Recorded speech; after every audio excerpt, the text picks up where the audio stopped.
Okay, I got one for you. I got one for you today. Mm. The one that got away, this should be episode 3, I think. I just painted the ceiling, came out perfect. What else would you expect? Uh, this story could have taken place 10 years ago. It's in that range.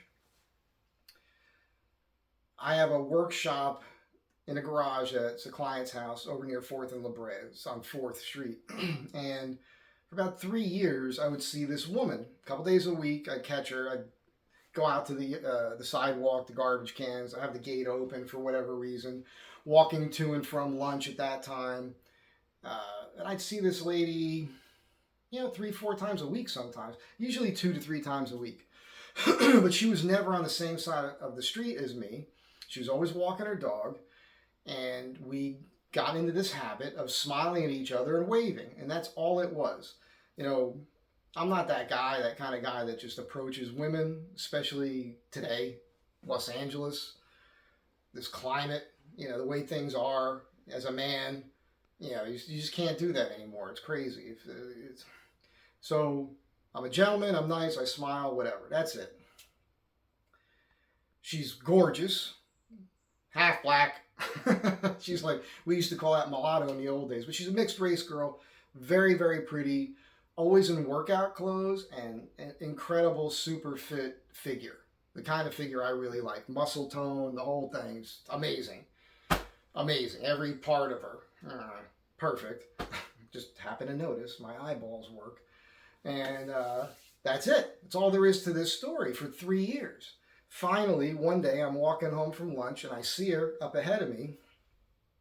She's walking towards me, same side of the street. I'm like, oh, I got to think quick on this one. I knew I didn't want to get into some crazy conversation with her, but I happen to have business cards, which, by the way, I took one out. This is the last one I have. Coolest business card ever.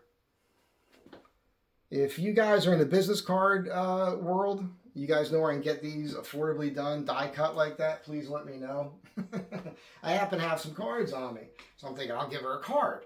Which, again, I'll just say, handing a woman my card, going way back, it's worked a lot. It's amazing. But then again, that's because of the card, I think. Because the card is just so cool. It kind of makes you think, oh, the guy's got some style, I don't think cards are dead. I know in this digital age that we're in, I still think that it's worth it. In particular, if it's that cool, because it does make a statement. At any rate,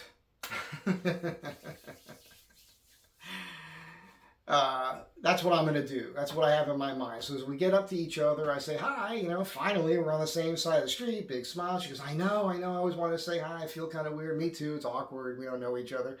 Here's a card. Look at me up sometime so you know I'm not a bum. And that's it. And she goes, oh, well, have a nice day. And I walk away. And I feel like she might have said something right then and there. She may have. I don't really remember that part. But I know that day I came home from work and there was already an email from her. And it said, hey, do you want to take me out or do you want to build me a piece of furniture? Like, she's being kind of forward. I'm thinking, this is awesome. So right away, get back to her. I'm like, oh, I think you're beautiful.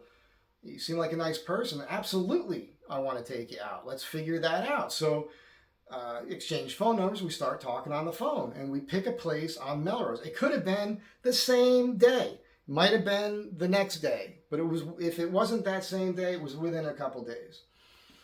And we live relatively close to one another. My shop's less than 3 miles from my front door. So everything's perfect. Really good looking, seems cool, good sense of humor. We like each other. We're obviously attracted to one another. Who could blame her? And so we set this date up. So I go out to meet her at this place. We pick this joint for dinner. And right from the beginning, it's not looking good in my mind, because she shows up. Keep in mind, I've only ever seen her in gym type clothing, never like how she normally dresses. It was kind of startling to see how she was dressed when she showed up, because she was dressed like a freaking circus clown, man. She had high water bell bottom plaid pants on with real tall maroon Doc Marten boots with a real thick sole. I don't even remember what she was wearing up here because that part of it was just like, eh. She looked like she had to get. I figured like after dinner, either she just got off work selling balloons in front of a fucking circus, or that's what she was about to do after dinner. That's how it looked to me.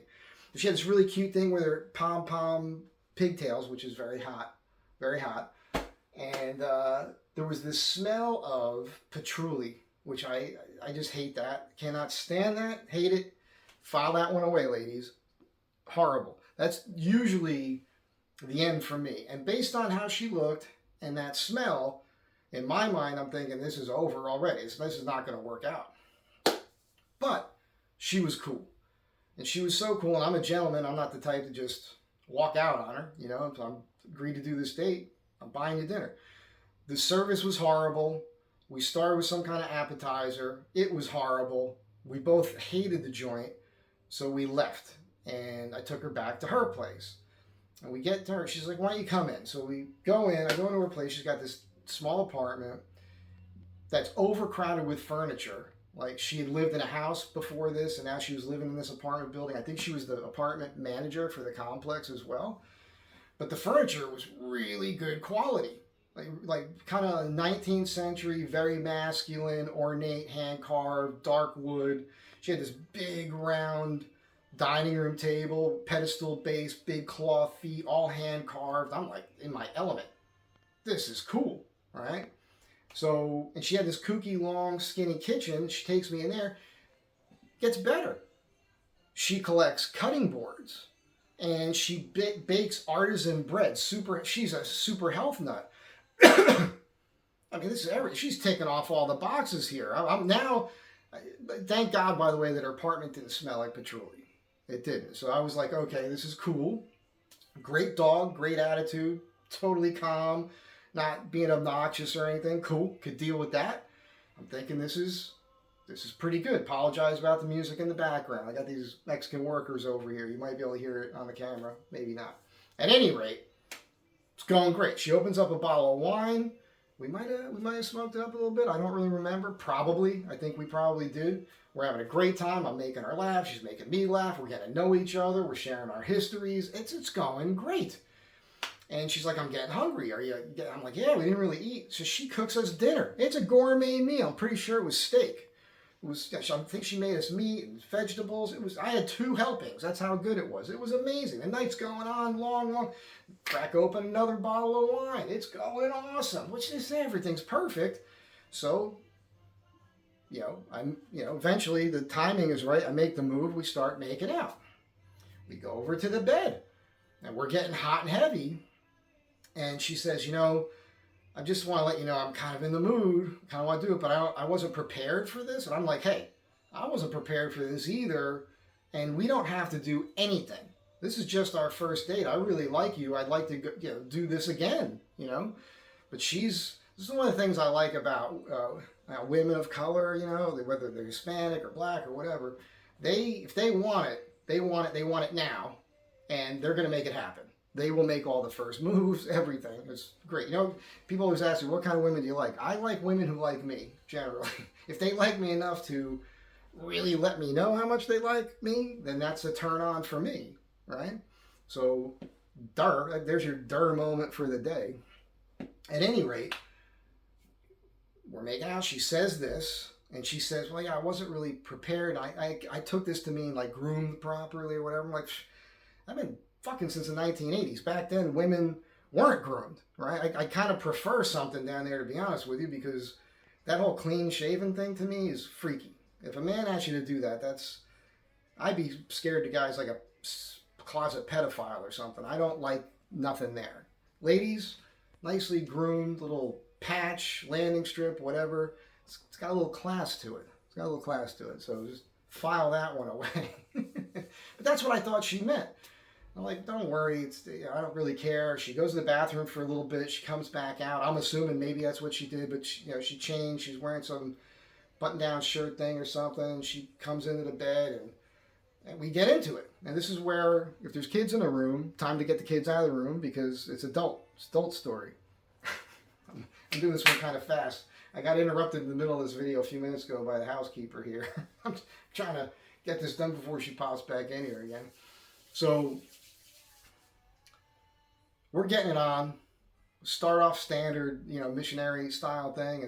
Everything's fine. I'm taking it easy with her, and gradually letting her, I don't want to get too detail oriented, but then I roll over and she's on top of me and it's great. And then she decides to change positions and spin around. I got my head back like this because I know she's got this great figure and I know what this is going to be, and I'm keeping it together in my mind. I'm building anticipation before I look down, to see what's going on here. And when I look down, I'm like horrified by what I see. It's not a tail. But I'm looking down here and like, what the hell? I'd never seen anything like this in my life, and it just rattled my cage, man. It just rattled my friggin' cage. She literally had an afro going up the whole crack of her ass to the top of the crack of her ass. It had to be 2.5 inches wide, perfect afro coming out. It looked like Mr. T was blowing me. That's what it looked like. It looked like Mr. T was sucking my dick. That's what it looked like, and it just fucked me up, man. I couldn't get past it. Then that was, somehow we changed again, and I was like, I'm not sure if this feels right, it's first date, kind of thing. Like because I couldn't finish. It automatically just totally turned me off, and it wasn't cool, man. It wasn't cool. And then to make it worse, like I was nice about it, and at that moment, I didn't call her back. Coincidentally, I had an issue with my phone at that time. I had to get a new phone, and I couldn't get my numbers out of the old one. This is, a while ago, and I'm not a genius with that stuff, and I don't remember what happened, but I didn't have her contact information for a little bit. When I got another new phone, I had a server issue at the time, so I lost my emails and everything. And eventually I got the new phone. I was able to get her contact, but so much time had gone past, and I still don't have this image out of my mind. Look, ladies, here's the thing. First date, you want to get it on, you don't feel like you're ready and prepared because you weren't anticipating that, just don't do it. Just don't do it. The guy will actually have more respect for you anyhow. I don't know why this is always, I know why now. I'm charming and disarming. That's a deadly combination. So if you make women laugh and you're getting along and it seems genuine, there's a pretty good chance that you can, we're adults now. We're not kids. This isn't high school. As an adult, if you're attracted to somebody, you like them, even if it is the first date and you want to get it on, you do it. You're not hurting anybody. The guy can't be lying to you. I love you. You just met the person. So clearly this is just an attraction. And we're human beings. We're animals. There's nothing wrong with that. All I'm saying is there's no way that you don't know you've got an afro growing up the crack of your ass. Do you know what I'm saying? It's impossible for you to not understand that. Don't you, like when you're what? How do you not? I just can't understand how you don't know you got an afro. It literally could have supported a pick, like a pick in the afro. She literally could have been walking around with a pick hanging out the crack of her ass there. That's how crazy it was. So there you go. Nice, fun, happy story for you. I hope this one cracked you up. I'll be honest, I almost want to use her name in hopes that she'd find me again. But after this, she probably would hate this video. I don't want to embarrass her. This was a joke too. I made a joke that night, like, if this doesn't go well, I'll never see you again because you'll probably change the way you walk your dog. I've never seen her again ever since that incident. And so I'm sure she felt like I just blew her off or something. Either she knew, she recognized, shit, I've got an afro going up the crack of my ass. That must have been which should be what she should have concluded. And so she's embarrassed by that. Or she thinks I'm a jerk because I never called her back. Both of which are bad. But all I'm saying is that nobody's forcing you into anything. I certainly wasn't forcing her. I told her multiple times, we don't have to do anything. Hey, I like you, it's good. I almost feel like the more you're saying no, the more somebody wants to make you do it. I find that in business a lot. I found that out here with the entertainment business. I got that advice from an old actor. He was Charles Bronson's stand-in, and he's done a lot of acting. And he said to me one time we were doing a play, he's like, Mike, always say no. Always act like you don't want it, you know, and then they're going to want to hire you. And I find that happens a lot with even the dating world. Just, you know, kind of be a little bit aloof, a little standoffish, a little bit of arm's length, a little bit like you're not that interested. And a lot of times women will be like, oh, what's wrong with this guy? And they'll force the issue, make you want them, which that's probably not a great personality trait either. But at any rate, that's the story. Here's the thing about it. She was so cool, and so much time has gone by. If I ever did run into her again, I think we could have a laugh about it, and I would love to go out with her again. This is why she's one of the perfect, like, for the title of this series I'm doing, The One That Got Away. That is One That Got Away. That could have been, if we didn't have sex on the first night, and we decided to go out again, she would have had enough time to mow that friggin' mohawk growing up the crack of her ass. And then maybe everything would have been fine. That's it for now. You guys have a great day. I hope you enjoyed this. Be good to one another. I'll catch you in the next one.